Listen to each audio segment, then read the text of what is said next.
तो जैसे कि आज का टॉपिक है, there is no incurable disease but incurable people are.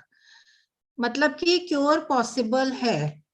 As a doctor मैं बहुत सी चीजों के लिए पेशेंट को बोल सकती हूँ कि ये क्रॉनिक डिसीज है, ये ठीक नहीं होगी, या फिर ये आपके फैमिली में रन करती है इसलिए ठीक नहीं होगी। बहुत सारी चीजें, बहुत सारी बीमारियों के रिलैप्सेस हो जाते हैं। उस समय पेशेंट भी टेंशन में आ जाता है, डॉक्टर भी एंजाइटी में रहता है। पेशेंट एक डॉक्टर से दूसरा डॉक्टर, दूसरे डॉक्टर से तीसरा डॉक्टर, और यहाँ तक कि वो शहर के डॉक्टर छोड़ के दूसरे शहर के डॉक्टरों पर भी लग जाता है। तो इन सब के पीछे कारण ये होता है कि हम सिर्फ फिजिकल बॉडी उसके ऊपर ध्यान देते हैं। जो हमारे उसके ऊपर चार आवरण हैं, जो 5 बॉडीज से हम बने होते हैं, उसके बारे में ना तो मरीज को नॉलेज है, न ही हम डॉक्टर्स को। और this is the high time we should combine ancient wisdom with the modern science. क्योंकि इस समय सारा खेल एनर्जी का है। इस संसार में, इस यूनिवर्स में जो भी कुछ हो रहा है, last 2-3 years we suffered a lot because of corona. It was all about energy.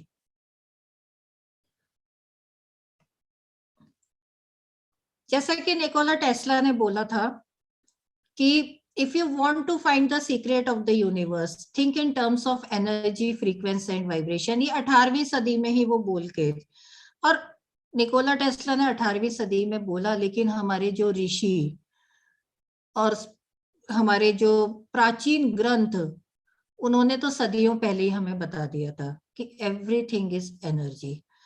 Shri Krishna ने बताया कि न आत्मा जन्म लेती है न मरती है, ये कन्वर्टेबल है, एक फॉर्म से दूसरा फॉर्म लेती है।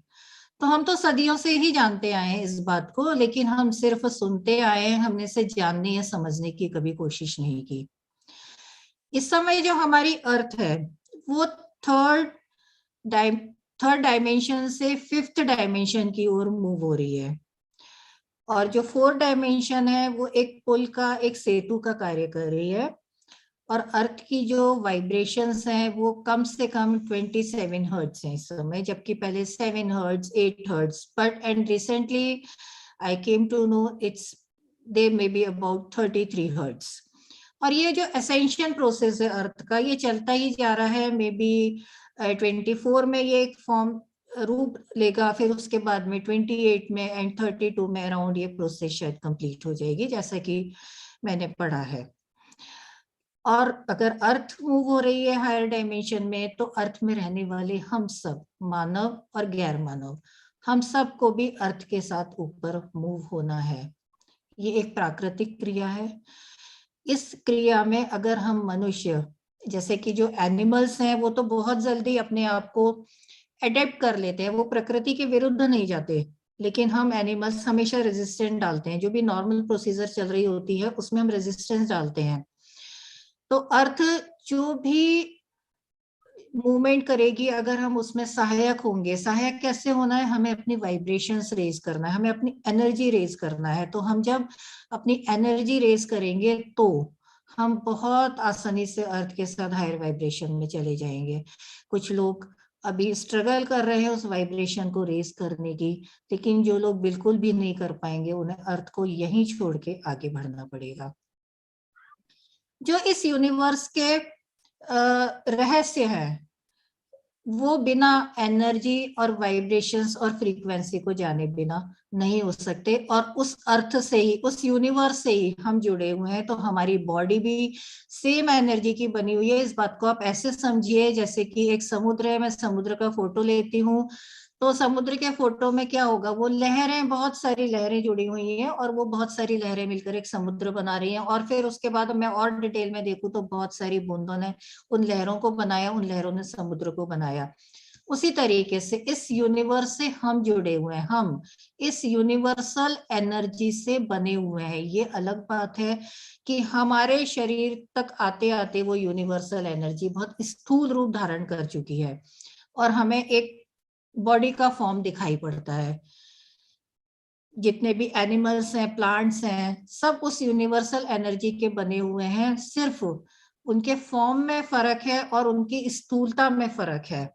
लेकिन जब मैं अपनी ही बॉडीज की बात करती हूँ तो हमारी बॉडी 5 बॉडीज से बनी हुई है। जैसे कि एक आवरण होता है, एक के ऊपर एक के ऊपर एक हम कपड़े पहनते हैं, अपने शरीर के ऊपर जो हम कपड़े पहनते हैं उसी तरीके से हमारे शरीर के 5 कपड़े हैं, उनको 5 कोशास या 5 स्पिरिचुअल बॉडीज बोलते हैं। जो मेरा ये शरीर है, मैं सिर्फ ये नहीं हूं जो दिखाई दे रहा है मेरा फिजिकल बॉडी, लेकिन हमारे शरीर पर 5 आवरण है। ये जो 5 आवरण है, इनका सबसे पहले है अन्नमय कोश। अन्नमय कोश जो कि हमारी फिजिकल बॉडी, जो कि विजिबल है बॉडी, ये सबसे कंडेंस फॉर्म ऑफ एनर्जी है, स्थूल एनर्जी है, उससे ये अन्नमय कोश बनता है। जैसे कि नाम है कि इसको अन्नमय कोश हमारा डिपेंडेंट रहता है, फूड पे रहता है, हमारे को फ्रूट्स खाने पड़ते हैं, मेवे खाने पड़ते हैं, इट्स डिपेंडेंट ऑन द अन्न, तो इट्स कॉल्ड अन्नमय कोश। देन सेकंड इज द प्राणमय कोशा। प्राणमय कोशा इज मेड अप ऑफ 72,000 नाड़ीज। 72,000 नाड़ियों से 72,000 नाड़ियों से बना हुआ प्राणमय कोश है, जिसमें कि 3 नाड़ियां प्रमुख हैं, ईड़ा, पिंगला एंड सुषुम्ना। इनमें लाइफ फोर्स एनर्जी का प्रवाह होता है। जितनी लाइफ फोर्स एनर्जी आपकी ज्यादा होगी शरीर में, उतनी ही आप बीमारियों से दूर रहेंगे और उतना ही आपके शरीर के अंदर स्फूर्ति रहेगी। और कहीं भी जब इस लाइफ फोर्स एनर्जी के फ्लो में ब्लॉकेजेस आ जाते हैं तो बीमारियों का जन्म होता है। देन थर्ड इज द मनोमय कोश। ये हमारे विचारों और इच्छाओं से बना हुआ कोश है। देन फोर्थ इज द ज्ञानमय कोश। ये हमारे संचित कर्म इस जन्म के या पिछले जन्म के, उनसे बना हुआ कोश है। एंड आनंदमय कोश इज योर लाइट, अंकुष्ट मात्र जो ज्योति है, जो आपकी जीवात्मा है, वो आनंदमय कोश, इसको कि ब्लिस बॉडी कहते हैं।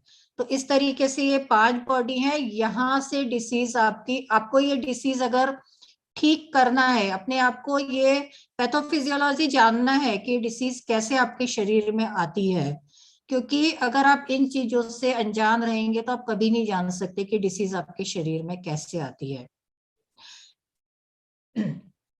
डिसीज का पैटर्न होता है कि अगर आपके संचित कर्म पिछले जन्म के या इस जन्म के आपके शरीर में कहीं ब्लॉकेजेस बना लेते हैं उस समय, और आप वो जो आपका डेबिट और क्रेडिट है वो आप पिछले जन्म में कंप्लीट नहीं कर पाए, तो आपको इस जन्म में फिर जब आप बर्थ लेते हो तो आप उन ब्लॉकेजेस से, उन ग्रंथियों के साथ जन्म लेते हो, या आपके बचपन के चाइल्डहुड ट्रॉमास हैं, या आप माँ के गर्भ में हो, जब आपने माँ के गर्भ में देखा कुछ ऐसा होते हुए जो आपको अच्छा नहीं लगा, वो संस्कार बना लेते हैं। आपकी जो फैमिलियल वैल्यूज है, जो एनवायरमेंटल इफेक्ट्स हैं, ये सब एक संस्कार बना लेते हैं। आपके पेरेंट्स ने एक आपको चाटा लगा दिया या स्कोल्ड कर दिया, लेकिन आप उसमें रिटेलिएट नहीं कर पाए, लेकिन आप एज ए चाइल्ड ऑल्सो, 5 साल के बच्चे हैं आप, 4 साल के बच्चे हैं, उस समय आप स्ट्रांग नहीं है कि आप रिएक्ट कर पाए, लेकिन आपको अच्छा नहीं लगा, तो वो आपके शरीर में संस्कार बना लेगा और एक एनर्जी ब्लॉकेज बना लेगा। कई बार आप देखते हैं कि आप बहुत छोटी छोटी बातों से एकदम, कभी कभी बड़ी बड़ी बात भी आप सहन कर लेते हैं, और छोटी छोटी बातों से जैसे कि एक कैटलिस्ट का काम करती हैं, तो वो आपके जो दबे हुए संस्कार है उसको खाद पानी मिल गया, और वो या तो शरीर में बीमारी पैदा कर दी, या आपने वर्बल अब्यूज कर दिया, या वर्बली रिटेलिएट कर दिया, या बदले में किसी को झापड़ मार दिया। तो इन ग्रंथियों को समझना बहुत जरूरी है। जब भी बीमारी आपके सबकॉन्शियस माइंड में आती है, आपके किसी भी कोर्स से परकोलेट होके वो फिजिकल बॉडी जो मैं तो एंड में मैनिफेस्ट होती है, उस बीमारी का बीज आपके किसी भी कोश में पहले से ही पड़ा हो सकता है फॉर डिफरेंट रीजन, जैसे कि मैंने बताया, पास्ट लाइफ से लेके वर्तमान चाइल्डहुड ट्रॉमा तक, या मदर के वॉर्म तक, जबकि आप गर्भ में है, माँ के गर्भ में है, या आपने किसी को बीमार देखा बचपन में, या 10 साल पहले या 5 साल पहले आपने किसी को बीमार देखा, और वो बीमारी आपने अपने आप को अटैच कर लिया उसकी उस बीमारी से, तो आपके आपके अंदर की या तो आप बहुत ज्यादा अटैच हो गए, या फिर आपने सोचा कि कहीं मुझे ना हो जाए, तो आप समझे कि आपने उस बीमारी का बीज अपने अंदर पैदा कर लिया। वो जो बीमारी के सिग्नल्स हैं, जो ब्लूप्रिंट है, वो आपका सबकॉन्शियस माइंड आपके डीएनए को भेजेगा।